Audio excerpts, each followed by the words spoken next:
Okay, brothers and sisters, gather a little bit closer. We've still got chairs here. I didn't bring these chairs to look at. Please come and use them.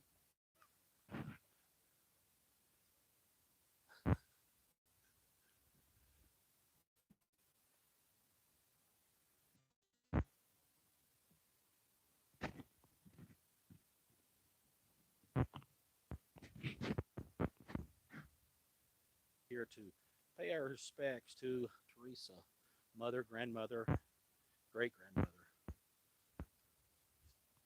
Okay.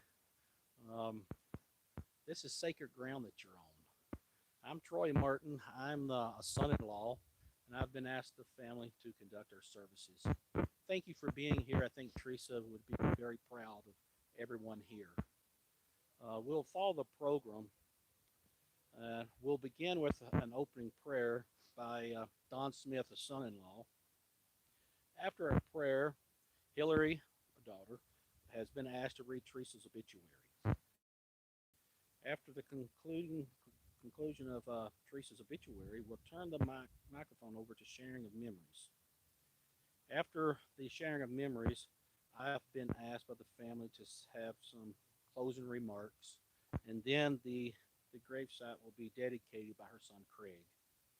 After the dedication of her grave, we'll go over to the Aurora Second Ward for a family luncheon that's been put on by the Relief Society of the Aurora Second Ward Compassionate Service Board. This will conclude our services here at the end here with Teresa, and we'll go over to the church and enjoy dinner, enjoy time talking to each other. So we'll turn the time over to Don.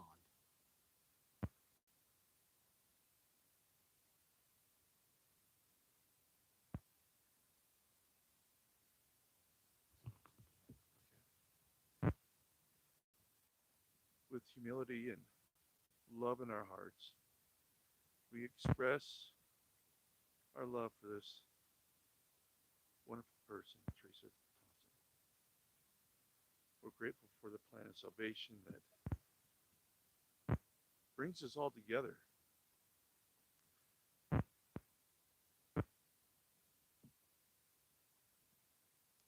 As brothers and sisters and his family. We thank you for the gospel, Father, for the truth that we know. We thank you for the wonderful people that have touched her life and how she's touched our lives. We are all here because of Teresa and Brian. And we're grateful to know that she is now reunited with her husband.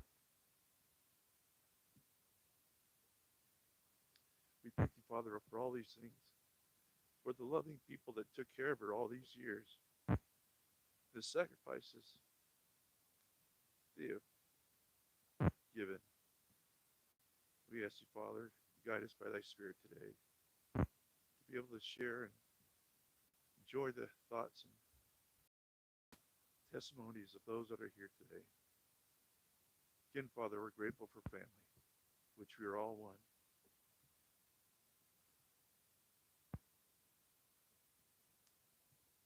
In the name of Jesus Christ, amen.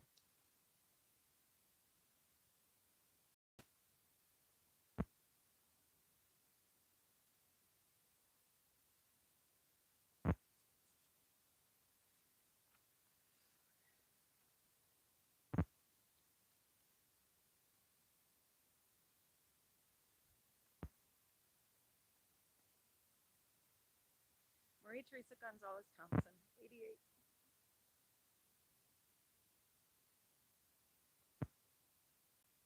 Passed away peacefully at home in Aurora, Utah on March 27th, 2023. She was born in San Antonio, Bexar County, Texas on October 20, 1934, after her mother went into labor after tripping over a log in the yard. She was the youngest of 7 children born to Pablo Gonzalez and Lucia Garza, and as such, her nickname became Baby in the family. She graduated from Martin High School in Laredo, Texas in 1950, where she was active in Pep Club and a member of both the shorthand and type teams, while also working part-time for a lawyer as his secretary. Knowing both Spanish and English was a great help in this employment. One night she went with her friend to a dance at Laredo Air Force Base in Laredo, Texas, and met a handsome airman named Brian Dale Thompson. They soon fell in love and married on November 21st, 1954 in Laredo, Texas. People dubbed them as the Hollywood couple because of his James Dean looks and her Elizabeth Taylor beauty. After Brian's Air Force time was complete, they moved to Salina, Utah, and their marriage was solemnized in the Manti, Utah Temple on June 18, 1986. They are the parents of 6 children: Kenneth Dale Thompson, who is deceased, Stuart Craig and Nancy Thompson of Salina, Utah, David Bruce and Jan Thompson of Aurora, Utah, Hillary Joe and Troy Martin of Layton, Utah, Lynette and Don Crane of Bennington, Idaho, and Annette and Don Smith of Layton, Utah. They have 20 grandchildren and 37 great-grandchildren. They lived in Salina and Aurora, Utah throughout the remainder of their lives, with the last 54 years of it being in Aurora. This is where they raised their family, and Teresa rarely missed an event that her children were involved in, whether it was sports, dance, or any of the many activities in a family of 6 kids. She was a staunch supporter of her children. Teresa worked for a lawyer as a young girl, a bank when she first moved to Utah, the Salina auction, and spent many, many years as a typesetter and editor of the Salina Sun newspaper. She was very proper in her grammar and spelling and taught her children well. She spent the remainder of her working years as a receptionist at the Richfield Care Center, where many of the residents loved to come and visit her at the front desk. She enjoyed her time working there and especially enjoyed playing card games during lunch breaks with her coworkers and friends. She loved to play games, especially word games, and enjoyed doing large puzzles. She was a member of the Bowling League for many years and loved bowling. Teresa was a member of the Church of Jesus Christ of Latter-day Saints. She did the Sunday program for many years and spent most Saturday mornings in the church library making sure it was all ready for the Sunday services. She was also the coach for the Aurora Ward girls softball team and loved coaching and playing softball. She and Brian also served at the Home Storage Center in Richfield for 4 years until Brian was diagnosed with cancer and had to have regular chemo treatment. She enjoyed traveling to visit her family in Texas and her children in Tennessee, Idaho, and throughout Utah. Many memories were made with the family when we were young, traveling to Texas once a year to visit the family in Laredo. As a hobby, she loved doing needlework and embroidery. She made baby quilts for her grandchildren, spent many hours with a needle and embroidery floss. She was preceded in death by her husband, Brian Dale, her son, Kenneth Dale Thompson, parents Pablo Gonzalez and Lucia Garza Gonzalez, brothers Carlos Gonzalez and Pablo Buddy Gonzalez Jr., sisters Veronica Gonzalez Everett, Irma Gonzalez, Sandoval Yancey, and Graciela Gabriela Gonzalez Elliott, survived with her brother Richard Gonzalez. Teresa's son and daughter-in-law, Davey and Shannon, for their living care, patience, and love and support for Teresa for the past many years. Without them, she would not have been able to come home.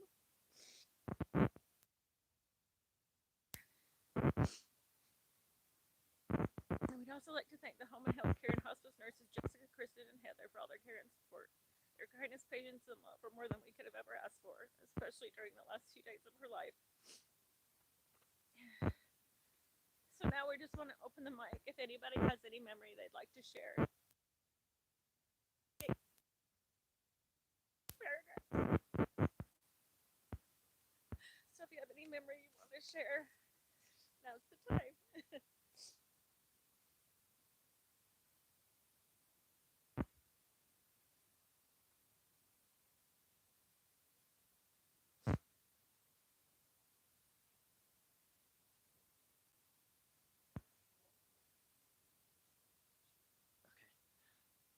Gotta be really cool. Ooh, okay, it works. I think I mean there's lots of memories, but I think the biggest thing that I think about with grandma is whether or not she trusts how many times grandpa has shuffled the cards in the last 13 years. Because I bet they're playing one mean game of whatever card game it is that they're playing. But I think what I really wanted to share is just what I think about with grandma is her laugh. You know, it's not necessarily a specific memory. You can move this up. Yeah, that's a little better. It's not a specific memory, but just all of it. You know, I think all of us that know her well can even hear her laugh right now, you knew that within every, 2 sentences, 3 sentences, you were gonna hear her laugh, and that's definitely what I'll miss most about her. Love you, Grandma.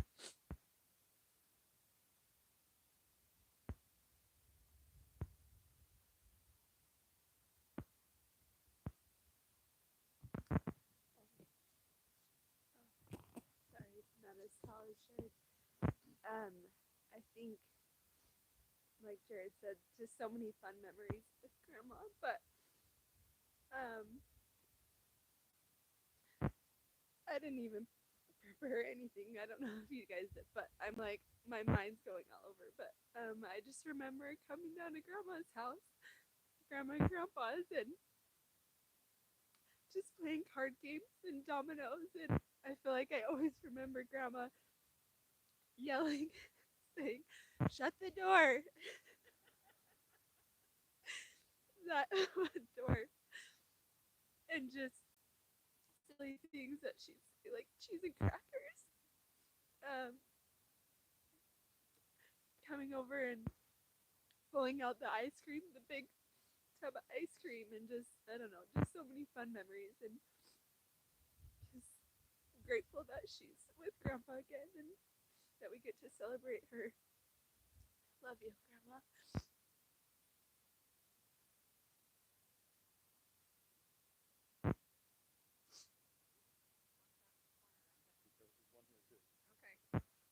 Brianna and I literally stepped forward at the same time. So she told me to go ahead. Kind of riding off what Liz said, one thing I was thinking about is the pink carpet. You all know. You know the smell of Grandma's house and the pink carpet and laying out blankets on the living room floor and then all the kids sleeping there with pillows lined up and then one blanket or like two big blankets over the top of us and the grown-ups playing cards in the kitchen with the lights off in the living room. I just don't even know how you guys did that. I could not get my kids to stay there, but we had to lay there. We had to lay there, and if we giggled or talked too much, be quiet, go to sleep, go to bed. No, you'll get a drink in the morning. Anyway, I just know the smell of it, the feel of it, and I just think probably a lot of you do too. I miss that pink carpet. When she got rid of it, I was devastated. So sad. But Grandma's house still smells like Grandma's house. It's amazing.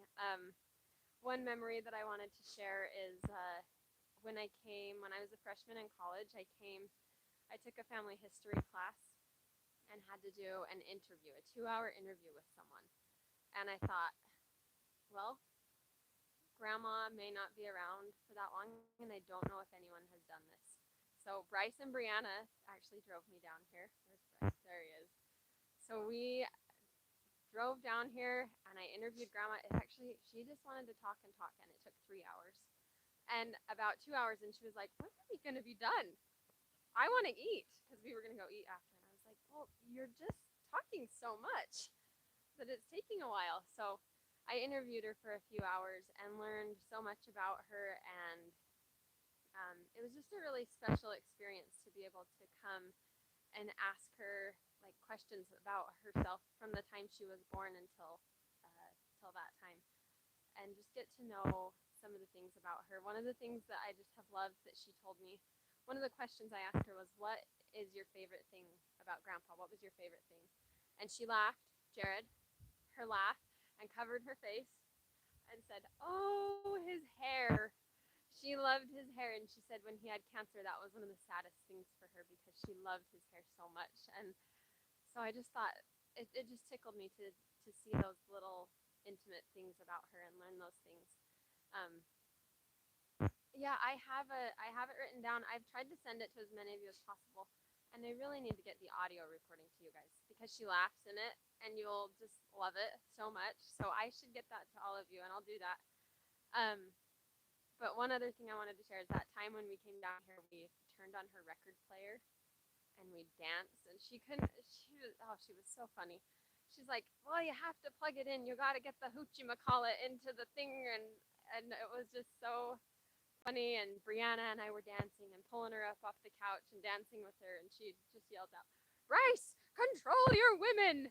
it was just a good time together, and I'm just really grateful to have that memory and so many others. But I love Grandma. I know you all do, and see her on the other side.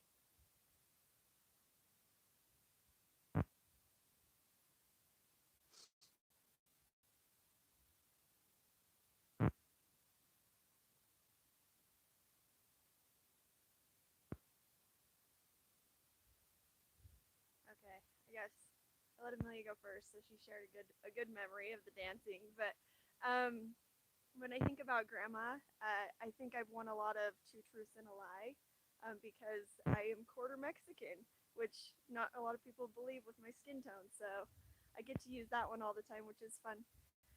When I was a little girl, there were a couple different times at least Jordan and I got to come down for a week at a time. I know Ashley and Alyssa were with us at least one of those times. Back when there wasn't a garage and there was the truck shell in the driveway and the field next to it, next to the house. And one of those times, I know Grandma got out a jewelry box, I'm sure that Grandpa made, and um, Ashley and Alyssa and I all got to choose some jewelry, and I still have some of those items. Alyssa's wearing some today. I wish I had mine. I get compliments all the time on that Avon jewelry, and so this really awesome locket that I ended up putting engagement pictures of me and Bryson that I wear quite a bit, and a locket ring that she had that was awesome, and a pocket knife necklace that so many people think is awesome. So those are just a few things that I have to remember Grandma forever. But again, her laugh and cheese and crackers and calling us Mexicans is really really fun memories. And playing in the basement with the giant penguin and the giant glasses.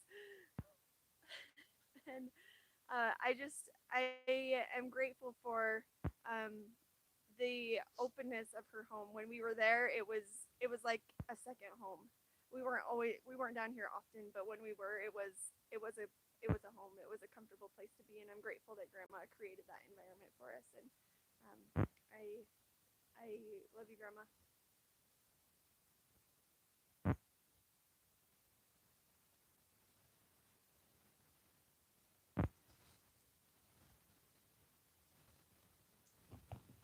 Just a couple of things I wanted to share about Grandma. I thank her for teaching me my first Spanish word was cállate. Means be quiet, really. There's just a couple things that I was thinking of. I remember one time in Tennessee when she came and watched us overnight, we had a massive pillow fight. Me and her were on a team against Jacob and Caleb, and one of them, Jacob and Caleb, hit her too hard, and she fell like flat on the bed. And I was like, "Oh no, this is it." So we were like, "Grandma, you okay?" And she's like, "I'm fine," and she's just laughing. And I just remember thinking, "Oh, good." You know, as you're little, you think your grandparents are so old, but she wasn't at the time. And another thing, like Amelia said, the pink carpet. I love that she has the pink bathroom and the flower toilet paper. I have always loved the flower toilet paper. I don't know why. I just always remember the toilet paper because it mattered to her. I love that these kinds of things mattered to her because it's important to her. And I look at her casket and I see the flowers and I'm just like, oh.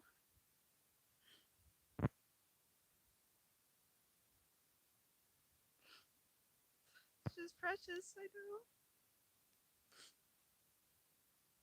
My last memory is she picked me one time to be on her team, which was like, oh, okay. She's really good at games, and so I was nervous. I don't even remember how old I was. It was Pictionary, so not too bad, but I remember I drew something, and I think it was like a horse. I think I had to draw a horse, and I didn't know how to draw a horse, and she just kept looking at it, and she just started laughing and crying, and she's like, I just don't know, and I just remember feeling she made me feel so important because she picked me. She's always on Grandpa's team, and so I love Grandma, and she made me feel love. I knew she loved me. She didn't show it. She's not a lovey dovey person, but I knew she loved me. And I'm grateful to have her and the memories of her. Love you, Grandma.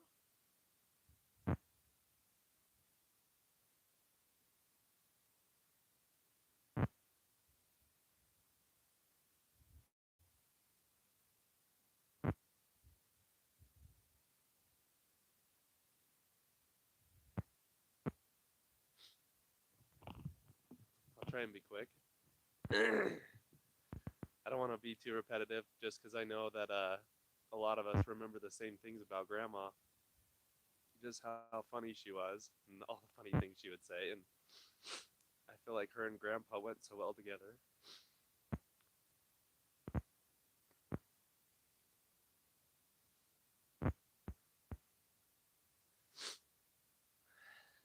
Try and be quick so I don't cry up here. Just I remember one of the last times, the last memories of her.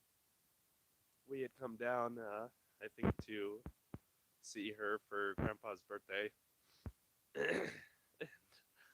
It's just funny thinking of the jokes that she would make, and she would have fun. I like to have fun and do silly things. And we were at dinner, and she had we were getting our drinks, and she had one of the straws, taking the wrapper off, right, and she went to try and blow the straw off to shoot it at us.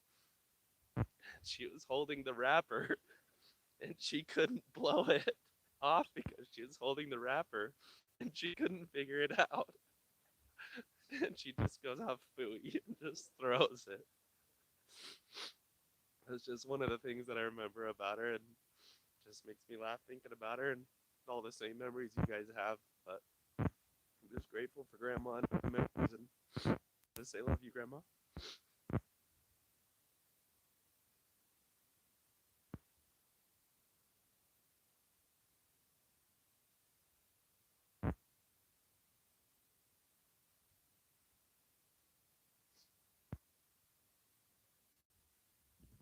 I'll go. Okay. Olivia, you're the next. All the daughters have to do it, so you have to come up after me. Just kidding, but I don't even have anything. I feel like everyone just talked about all the memories already, but just coming up here was so fun. If you guys remember that field, there was like a little tree house kind of weird thing out there. And then there was like a weird trailer. Like we'd hike back and we'd like dig in there and find like old cups and like weird stuff and play house like all day in that field. And that was just one of the funnest memories coming up here. And Grandma, I love that Kenzie said she did make you feel loved. Like she wasn't lovey like that, but you just could like her smile, like you knew she loved you. Um, even when she was a little feisty woman. We talked about this last night. She'd just say what was on her mind. And if she didn't like something, she'd tell you, why are you wearing that shirt? Or why'd you do your hair like that? I think probably the last time most of us got together for pictures, she made a comment about me doing my hair or something. And I was like, oh, Grandma. But so hopefully today, I look all right for her funeral. But yeah, just so happy that, her and Grandpa, fell in love and got married and had kids and brought all of us together, and grateful for all of you. So we love you, Grandma.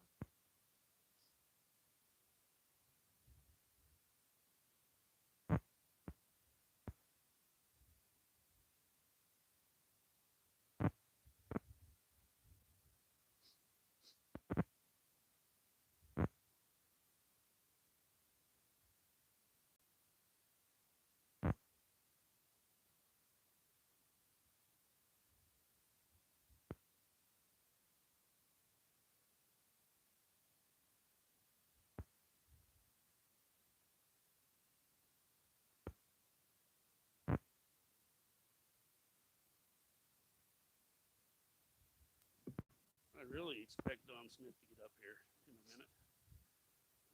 Troy, kind of like the three amigos, married the daughters. But I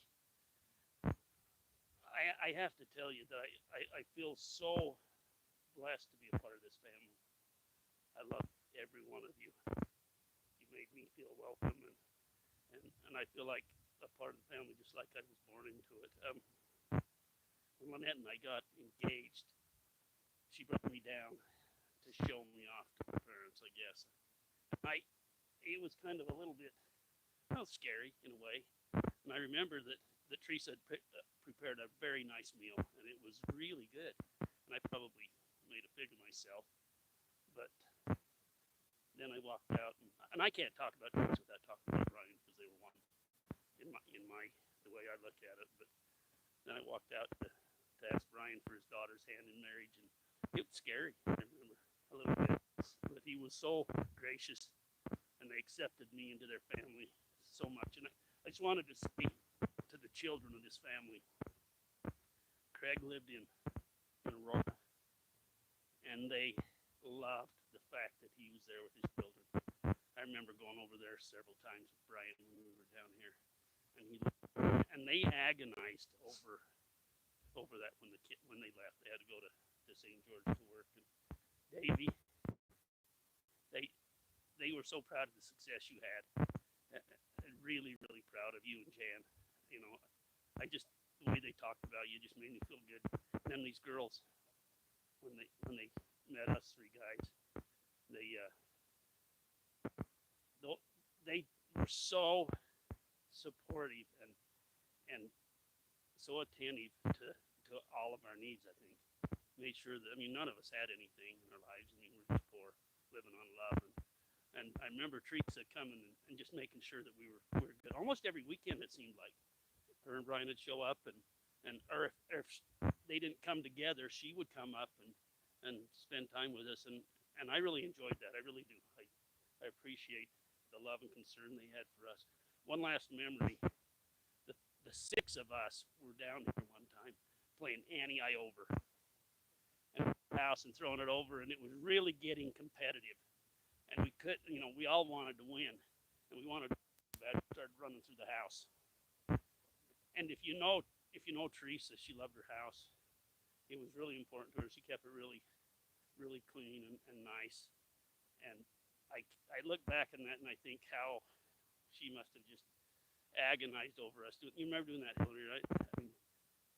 They were so good and gracious to all of us, and I love them. And I want you to know I love each and every one of you, and I'm proud to be a part of this family.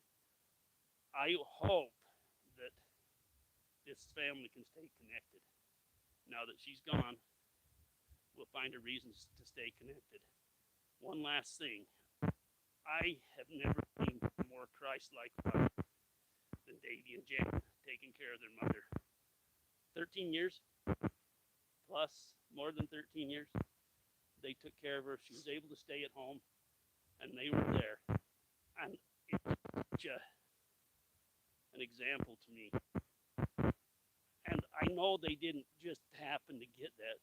That's what Brian and Teresa were when they took care of Kenny. They were so loving and kind. And when they took care of Meryl and Josephine, they taught us all well. And I hope that we can learn a lesson from that and do.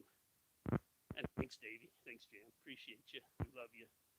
And that's all I have to say.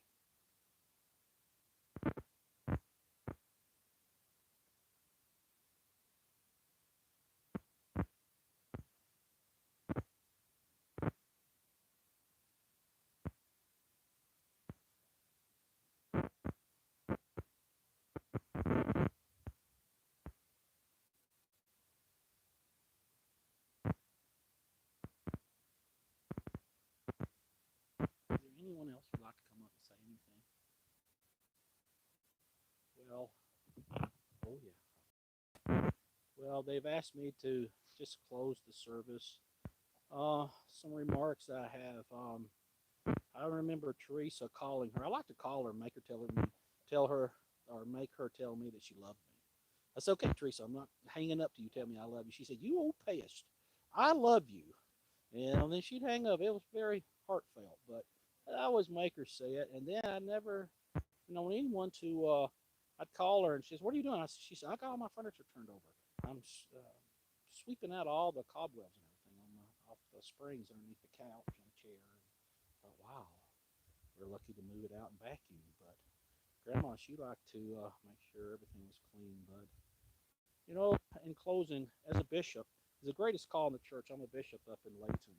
But we are to always make sure the plan of salvation is talked about. And of course, this is not a church service, so it does not have to be. But I want to talk with Teresa a little bit. That, she kept her first estate. She chose God. She chose to come to earth And one of the greatest gifts I think that God gives us is a body. So Teresa receives her body. That's step number one here on this earth. In time, we all know that she met this handsome airman named Brian. And they fell in love. And then she moved to Utah. You know, she moved 2,500 miles away from her home. And everyone that she knew, all her friends, her family, and she followed Brian because she loved him. 2,500 miles from home. And some of you, I mean, especially Hillary and Lynette, moved to a different state after they were married, but or thereabout. But she loved Brian enough to follow him. And then in time, another purpose of her coming to earth was to be baptized. And I called Bishop Mason this weekend. He's the bishop of the Aurora Second Ward, and I'm not for sure if he's here. If he is, I don't recognize him, but he helped me get the information about who baptized Teresa. And some of you probably know, but Brian baptized her, you know, and I got a certificate from the church saying that he baptized her.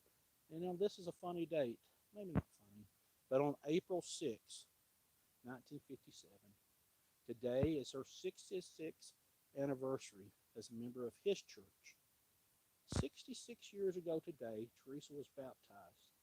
And a purpose, one of her purposes to come to earth, the Lord wanted her to be baptized into this church, so he sent Brian to the Air Force. Brian probably didn't know. He sent him to a dance, and they met each other. They were here. Then in time, she fulfilled another responsibility. She had children. And in time, those girls started getting married in the temple. Well, Brian and Teresa got a temple recommend.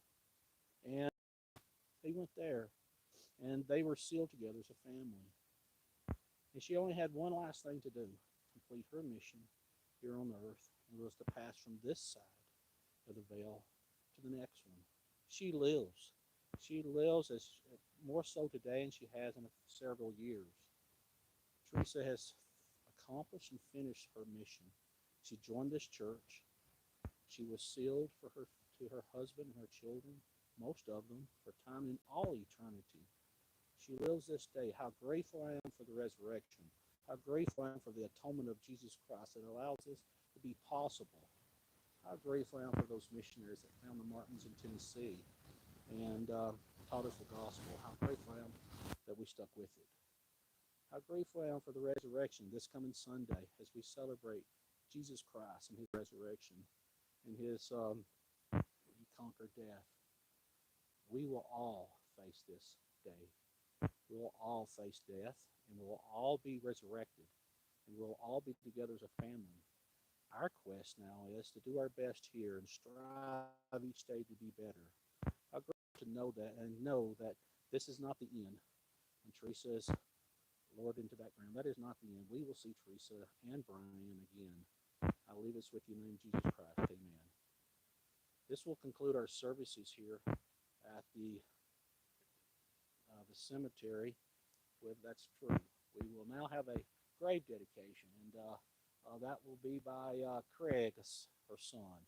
After which, the dedication of the grave will conclude our services. Then we'll go over to the Aurora Second Ward building. We'll have a luncheon, and they've asked that Brianna Barney give the blessing over our food. So, Craig, if you'll come forward.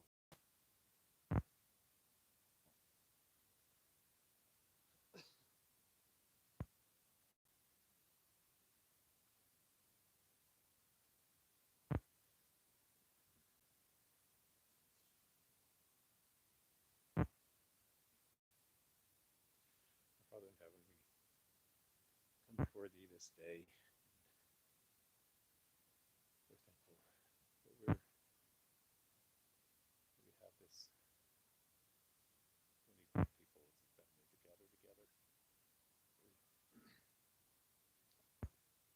the power of the Melchizedek priesthood. We come before thee to bless and dedicate, consecrate this gravesite for the final resting place of our mother, grandmother, and friend, you to watch over this burial plot, this site. Keep it safe and protected until the second resurrection. We're thankful to be for all of our blessings, and thankful to be for those that have traveled for this occasion. And ask you to watch over them as they travel and return to their destinations. And thank thee for the life that we're celebrating today, of a mother.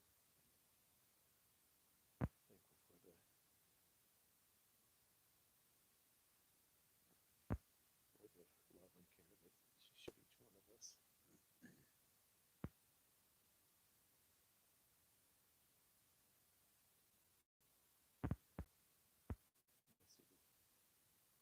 Continue to watch over each one of us.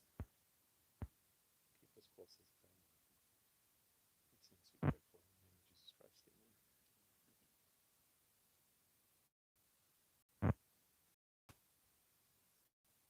There are programs over here on the table if you need a program. We've got them.